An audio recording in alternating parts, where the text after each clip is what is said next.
What is going on, guys? Welcome to Sixers Post Game Live. We are reacting to the Sixers versus the Milwaukee Bucks. 90-88 loss here. Second game of the regular season. I keep telling myself, be patient, guys. There's a lot to unpack in this one. We are breaking it down. I'll start over there on my that side, whatever, depending on where you are on StreamYard. That is Sean Bernard of Pick Swap Media. What is up, Sean? Yeah, welcome officially to the Philadelphia Rockets, I guess. So, I don't know. I have mixed feelings about tonight. I thought it was a step forward from game one, but you hate to see them losing that one, especially in that kind of fashion down to the wire. Yeah. The Philadelphia Rockets, man, we're cooking in that small ball lineup. We will break that down very soon. Down there, my man Freddie from Edge of Philly Sports. What is up, man? Angry. Doc, Embiid the most. I guess we'll dive into it, but angry is how I'm feeling on this one. Joel Embiid didn't have a single freaking field goal in this second half. You just get one or two field goals, we could have a different narrative tonight. That is, he was unplayable at points.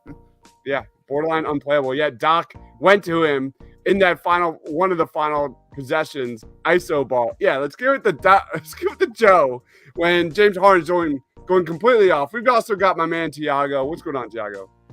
Can you guys guess how many minutes James Harden played tonight in Game 2 of the regular season? 40 minutes. And they needed every single one of those minutes to just maybe pull out a win. So concerning, man. Very concerning, to say the least. Did Tucker have 42? I think I saw Tucker had 42. 39, yeah. 39 for Tucker. So, yeah. good. Like that can't happen. That just can't. I mean, I guess it's the Bucks. Maybe that's the reasoning, and they're trying to see if they win. But, like, come on. It's October. It's October, man. Like Freddie said, we're going to start on a positive, and that's got to be James Harden doing James Harden things. Old OG James Harden things. Going off, especially in that fourth quarter. Dude had 16 points.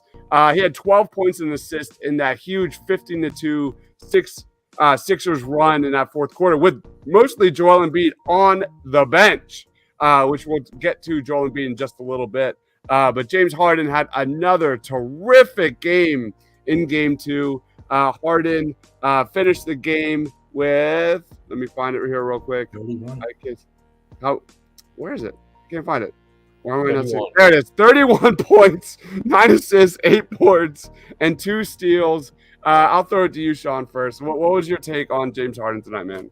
Yeah, and my favorite part about James Harden's game tonight is traditionally so far with the Sixers, the nights that we've seen the great version of James Harden is essentially the step back threes falling. That's kind of been the make or break. That was not the case tonight. He shot 1 of 7 from 3, and he still had his fingerprints all over that game. The way he got to the mid-range, he was looking like DeMar DeRozan from mid-range tonight. The way he got in there, I was super excited. I thought he competed defensively. We saw him get that steal, chuck it off Bobby Portis down the stretch. He was locked in, pumping up the crowd.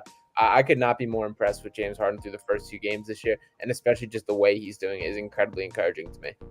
Yeah, I'm pulling up his shot chart right here. What about you, Tiago? Attacking Milwaukee's drop coverage, right? They really want to pack the paint. They want to drop Brook into that restricted area paint. James Harden's floater was on point tonight, man. And as usually was, when you can tell when he's on in Houston, that left-handed floater is absolute money. He went to that well multiple times, and we can talk about the change. And I think we have to give Doc Rivers credit from that standpoint. When Embiid was an absolute mess, he finally went to the small lineup. PJ Tucker at the 5, James Harden at the point. And those were some electric minutes for the Sixers, man. Like, if they're not thinking about using that lineup more often, they're missing out on a huge opportunity because that completely changed the game. And James Harden definitely started that. Yeah. What about you, Freddie? Yeah, I agree with both of you. He's basically said it all. But what I liked the most about it was he put the team on his back. You know, he said, you know what? Embiid's not handling this game today. And I need to put him on my back to get us back in this. And him doing that shows the Harden of old as well, and a leader on this team, which is huge because it's Embiid's team technically, but I think there's going to be a lot of times this year we need it to be Harden's team. Yeah, I love that take because like that was such a take during the postseason, right? Like how many shots did James Harden average during the postseason per game? Like under 10. We needed more from James Harden offensively. The way he started here, first game, second game, that is huge. That's the only thing that I've got right now. I'm holding on to that optimism, glass half full perspective here, because the honest take here is it's going to take time for this Sixers team to gel. It's going to take time for that offense and defense to start clicking on all cylinders. The preseason was kind of fake news. Let's be honest. It's not been great out the gate. So there's James Harden's shot chart. Like Sean said, really cooking from mid-range, 7 of 8. That pull up he had, like, it's so baffling, man. Let's go into the Sixers offense before we touch on Embiid, because I think they're definitely together there. They're synonymous. You look at the Sixers offense and James Harden, like when Joel Embiid and James Harden are doing the pick and roll, it hasn't been perfect, but there's definitely that two-man game, that pick and roll game between those two looks so good at times. Outside of that, there is no identity on this team offensively. It's basically just pass the ball around the perimeter. Someone takes a last-second shot. There's no there's no screen set. There's no off-ball movement. It's vanilla, and I don't understand that. I get that there's a lot of new pieces to this team. I'll start with you, Freddie, but what's your take on this lack of Sixers offense? Because coming into this season with the depth and everything else they added with the shooting, I thought this offense would be elite, and it hasn't been. Well, I still think we need the shooting, and I thought that in preseason as well, or at least a just shooter that's purely a shooter. But as far as the offense goes, I agree. Vanilla, bland, confusion. But even with this pick and roll, like, what is Embiid doing? Does he ever roll to the basket? So, like, it's predictable. Like, there were times where Harden, they set the pick and roll. Harden's looking to throw it in the lane, and Embiid's out at the 3-point line. Now, we blamed Brett Brown. Then we blamed Ben Simmons for the spacing. Then we blamed Doc. At what point are we going to start blaming Joel Embiid for being soft and not going to attack the rim? Yeah, this is like Daryl Morey's worst nightmare, man. Look at those 3-point percentages. Look at that percentage at the rim, man. This was just not it. Daryl Morey's going to have a tough time sleeping tonight. What about you, Thiago? What's your thoughts on this Sixers offense that we've seen through 3 games? Not good. I mean, when you have, especially tonight, when you have, you hear my dog. She also doesn't like. She also doesn't like Doc Rivers. She's not a fan of Doc Rivers.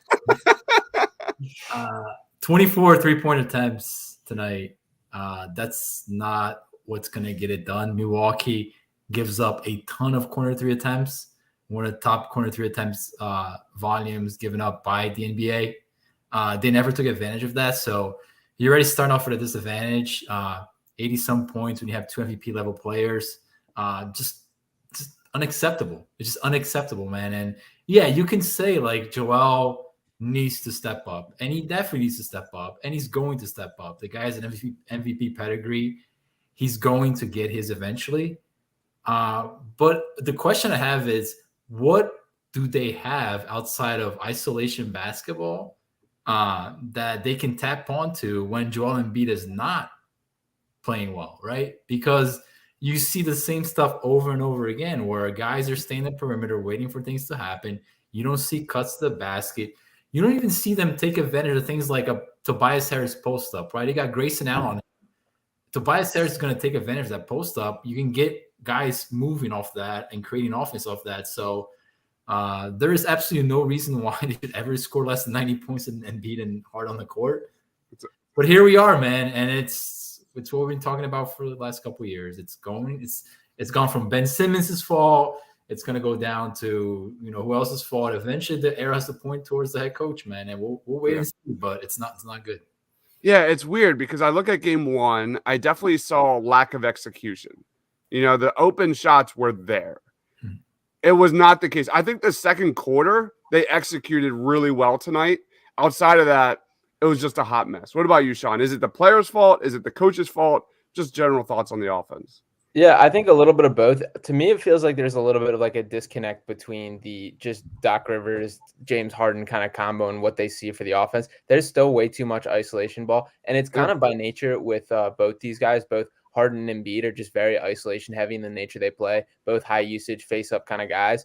But like tonight's another one where like if Harden does not get red hot, this offense looks especially brutal tonight. Like there would be nothing going on, and we were very much saved by that by seeing that. But like that, those still weren't a lot of like good looks generated by the offense. It was more or less just Harden like finding a way to get it done. And I get that somewhat of the NBA and kind of the hero ball nature and what we're relying on, but there just has to be a better job of like creating plays for your best players to get looks. Like I saw like the photo going on Twitter. It was like a leaked picture of Doc Rivers clipboard. And it was just like Joel figure it out on there. And it just feels like that's kind of it at times. It's like give the guys a chance, but there just has to be more like schematically done to create looks, more off ball screens, and the guys around them. Like I just need to see way more motion. The guys that are in the corners are just sitting there in the corners. Like it's no like back screens and go set up a look there. It's just like they just stand there. So that's very easy to defend when like maybe Milwaukee traditionally gives up a ton of corner threes, but they're not going to do it if you're just standing there. Like there has to be some sort of attempt to get them open. So there's just got to be more motion. There's just got to be more pieces to it, more moving parts. And I do have optimism it'll improve as the season goes on, but as it stands, it's just way too stagnant overall. Yep, I absolutely agree. Let's go to some comments real quick. Quentin says Doc's offense is a YMCA pickup game. What year are we in? Not far off, man. Like, like that's what I'm saying. Like I was literally just gonna say that, Chagger. Like, what year are we in right now? Like it's the same thing. Yeah, it's the same. Like you can literally. There was like a trailer of the Painted Lines on a YouTube channel. I'm complaining. It's the same damn thing. That was literally about Doc Rivers' offense, and here we are, 2022. There was a stretch in the third quarter. I was thinking exactly that. I'm like, holy crap! Like this is straight out of like high school now. Wasn't this Brett Brown's offense too, though? Weren't we saying the same stuff? Guys standing around at three. No, there was way more motion. Yeah, way more movement. Yeah, but we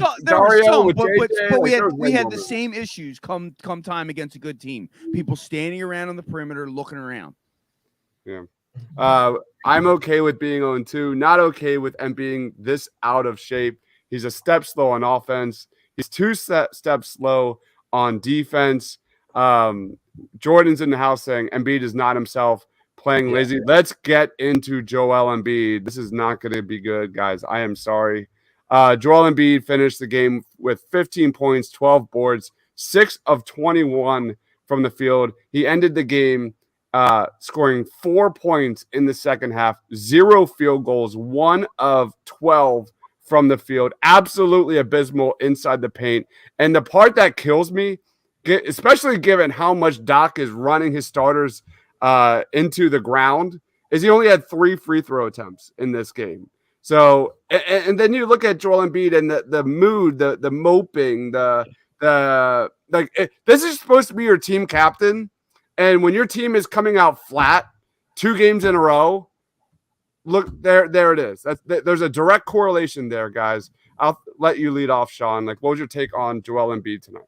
Yeah, and I see the point about fitness. I don't think it's a fitness thing. To me, I think it's like a mental thing. Like it's like a locked in kind of like mindset thing that just isn't there. It doesn't feel like he has the same intensity. And I get like it's the beginning of the regular season. Like it's not his time to turn it off or waiting for playoffs, whatever. But that's still to me just not an excuse. And it also like really sucks when we think about like this is the most complete team we've put around this guy, like got the roster constructed around Joel specifically, and to not kind of see that is super frustrating. And even down to like towards the end of the game, as Harden kind of took over and we're looking at this, it's like you don't have to be the man. You clearly don't tonight. Like you can be just a terrific defender, a guy who does just be like a real deal center. You don't have to be the this elite guy, and it still wasn't there. So plus the moping thing, like the lying on the ground, seeing everybody run down the court and him still hanging in the backcourt, like that kind of things are frustrating. And he just looks like straight up miserable out there. So they just have to find a way to get him I don't even know what it is. I think it's something in his own head that needs to click and find a way to get locked in. But until he's having fun playing basketball and looking like he cares and is back in, like this is kind of what we're going to see, I feel like. What about you, Tiago? Yeah, I'm okay with the missed shots. I'm even okay with the turnover late because I thought he tried to make the right read. It was just a step slow. And that could be a timing thing. Milwaukee's got a good defense. So I'm okay with all that. Like, that's fine. Like, you're going to go for 5 to 21. I'm not okay with when you're being asked to set a screen, you have Harley walk out there and you completely whiff on a screen. I'm not okay with you not boxing out. I'm not okay with you putting out that effort that is clearly lacking out there. And like, I'll go a step further than Embiid, man, because there's always been excuses around Embiid, right? It's always been something out of his control as to why you haven't been able to win a championship. And I think that the Sixers, for the most part, have gone to a point where they've removed all the excuses away from you, right? So they've taken away Ben Simmons. They've done all the roster construction around you to win the title. So, like, I don't want to hear it anymore. Like, get it done. And if you put out your best effort and you don't get it done, that's fine. Like, we'll live with that. And again, this is not a shot on Embiid, because I think that we will look at the course of the year and we'll see that these 2 games may not even like be in the radar of what Embiid became over the course of the year. But like, it's time, man. Like, it's time. Like, suit up. This is a game that you need to step in front of your home crowd and get it done. And I'm okay with the 5 for 21. The rest of it, it's nonsense. Like, there's no reason for you not to put the effort out there. It's simple as that. So, Yeah. What about you, Freddie? I agree with both of you, and it just comes down to, like you said, Tiago, like, it's the effort. Like, you can miss the shots. We're good with that. You can get beat down low, if you're missing the layups, but to just bail on the paint when you're manned up. There was multiple times he had, no doubles. He had ISO on Brook Lopez where he could have just brought him down to the block. And after Brook took him twice, they could have been fouls, but like, they didn't get called. You don't lay on the floor and flop around and let your team go 4-on-5 the other way. How many years have we been seeing this? I've been the hugest Embiid defender out there. Like, this is probably the most negative I've ever spoken about him. But I'm sick of it. Like, like you said, the excuses are out. We just lost to the Boston Celtics, who's a huge rival, who he's lost to in the playoffs, that he should hate. That should hurt him. And as well as the Milwaukee Bucks. So even though this is the first 2 games of the season, for him not to be mentally there or checked in, that's a problem. And it's happened in the playoffs too. So what happens when it's a big game in the playoffs? Are we going to see this again? Probably. History has shown yes. That's a key point, because there's a narrative that Embiid is a great player performer, and that's not necessarily true. And you build the habits now that you're going to have in the postseason, man. And like, it starts now. So when you're ready, when May comes around, you know exactly what you got to do. And it's you see these habits creep up and you're like, wow, like, I wasn't expecting this. Alden says Doc has to be fired sooner than later. It's already started 2 games in. Aaron says, why don't they set plays for Tyrese Maxey? He was kind of a non-factor in the first half of game 1. He only had 15 points here in game 2. If there was like one takeaway of the preseason, is that Tyrese Maxey has officially arrived and he's just ready to go, ready to take off. And he's kind of not, it's kind of the same thing as what we've been talking about. Like, he's not involved in this offense during stretches. I'll leave the board open for everyone. Like, any comments on this with Tyrese Maxey not being more of a focal point? Yeah, it's super frustrating. It's like, and this circles back to both Embiid and Harden being so ball dominant that it just limits how many touches there are. But Maxey is good enough and does things different enough. He has such a dynamic pace that it is important enough that they have to find a way to make sure that he's getting his name called enough. Like, even things as little of like running him off a screen and just giving him like a little hand up, that's enough of a threat to open things up. Like, find ways to get him downhill. And there were a couple moments where they showed flashes, but they just have to find ways with the 3-man group of Harden, Embiid, and Maxey to like get penetration and open everything up. Find a little combo, little pick, little handoff, whatever it is. Run some sort of offense at the top of the key, and that needs to be building way more. And I think something that's concerning me is I'm noticing with all 3 of these guys is their best moments are all coming when it's like their time to shine, and they just got like the bench guys or the complementary pieces around it. We haven't seen like all 3 of them together be like bringing it out at their best, which is what needs to happen with this team when they fully click. Like, it feels like it's take your turn, not bringing out the best of each other. And I think Maxey's kind of getting the short end of the stick of it.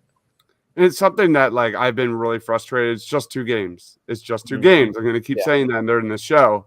But, they're not getting them out in transition enough. That's something we saw in the preseason, and that's something we've talked about a lot.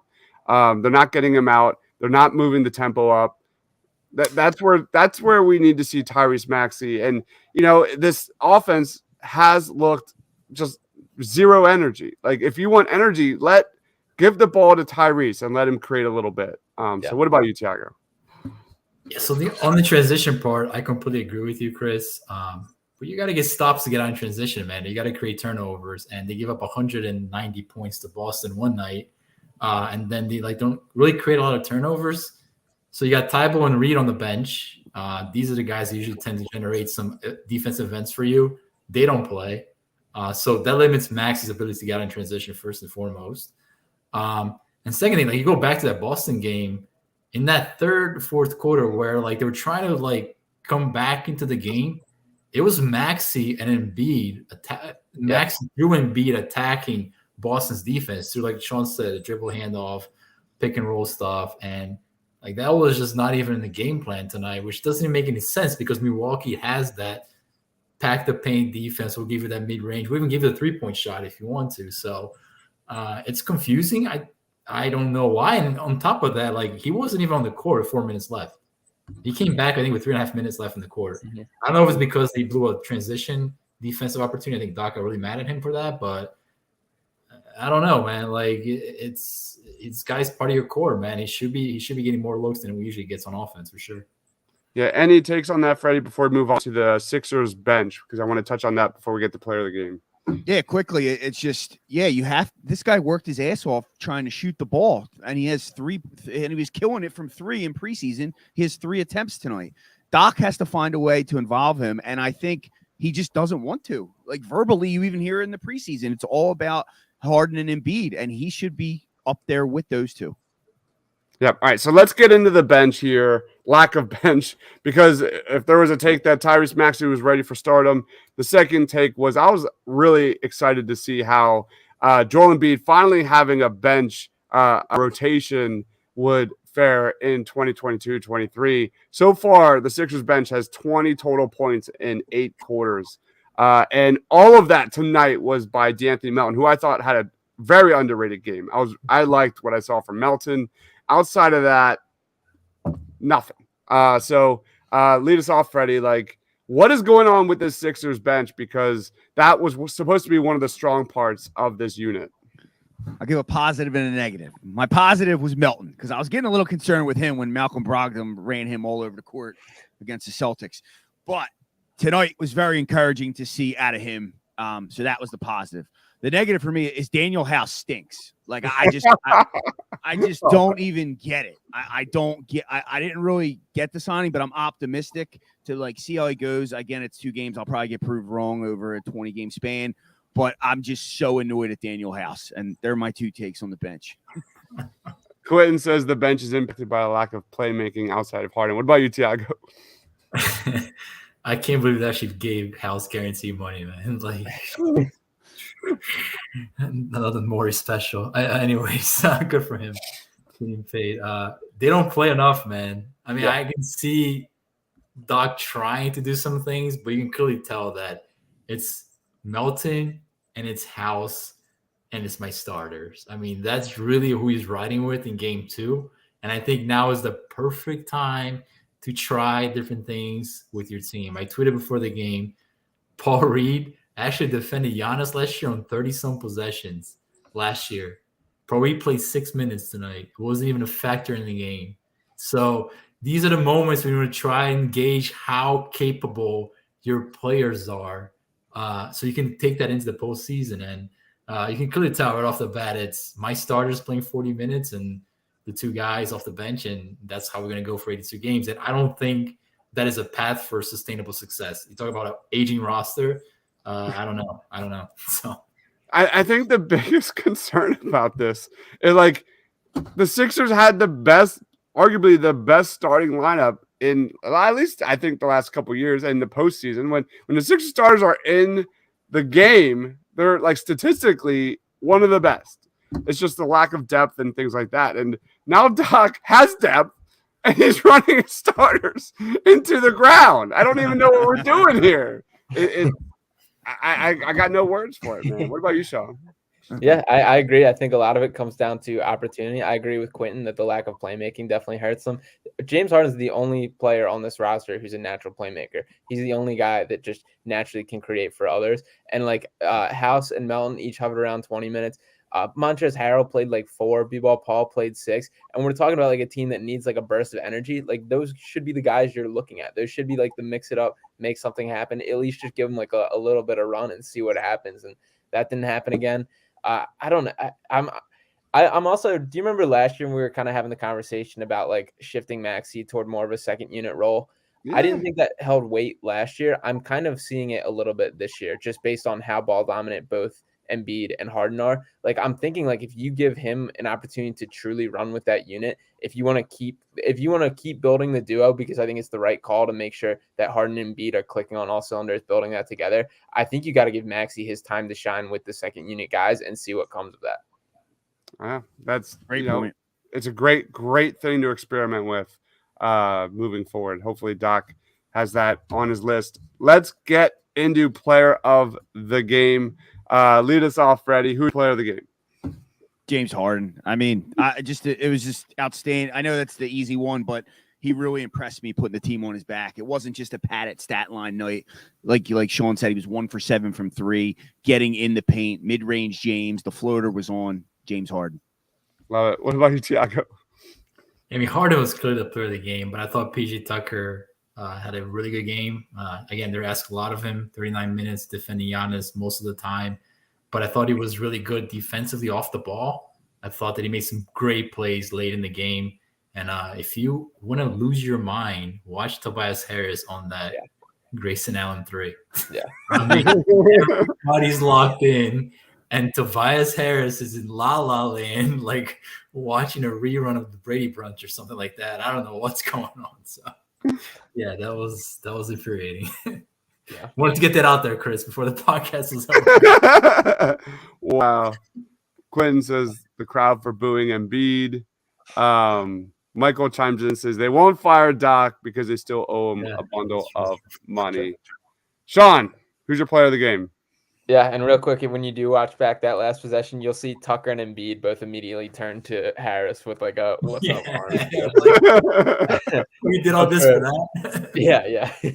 But for my player of the game, I'll throw it to D'Anthony Melton, and I'm leaving you with a rough last one there, Dubs. For D'Anthony Melton, I do think he brought a spark tonight. At least there was some sort of bench production, so got to give him that. He's like a cool little blend of Shake Milton and Matisse Thybulle, so I do like having him on this roster. I think his role is he's going to solidify himself with some minutes, and I like him a lot. He was one of the lone bright spots, I think. Man, this is back-to-back games. We're only in game 2, where I've gone last for player of the game. I literally have no one. For game 1, I had nobody to pick because I wasn't going to pick Embiid.